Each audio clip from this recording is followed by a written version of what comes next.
Hypnosis to Change Your Life with Dr. Steve G. Jones.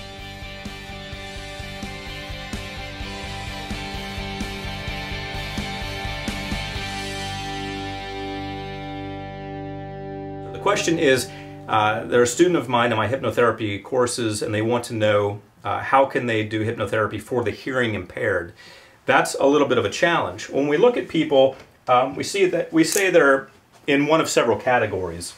We say typically they fall into one of three categories: auditory, visual, or kinesthetic. These are the top three modalities people use to relate to the universe around them. Are they auditory? Do they relate to sound?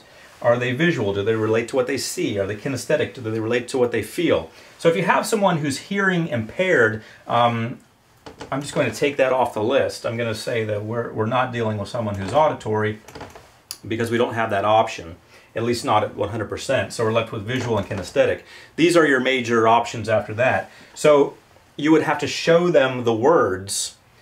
If they have some other modern way that I don't know about to receive information into their brains, then you can use that. In the absence of that, you will have to show them the words, would be my guess. I've never dealt with directly with hearing impaired people, but on a hypnotherapy basis. But my guess would be that you would do that, and you would show them the words visually. Now, kinesthetic isn't going to be very helpful because kinesthetic has to do with motion and feeling on your body, and you don't want to touch a client unless you're doing an NLP technique and everyone's wide awake.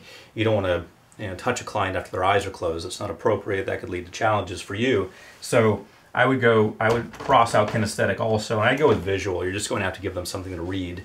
They're going to have to read the induction. Not going to be quite as good as if they had auditory capability, but you've got to go with what you've got if they come to you and they say, hey, let's do this. Hypnosis to Change Your Life with Dr. Steve G. Jones.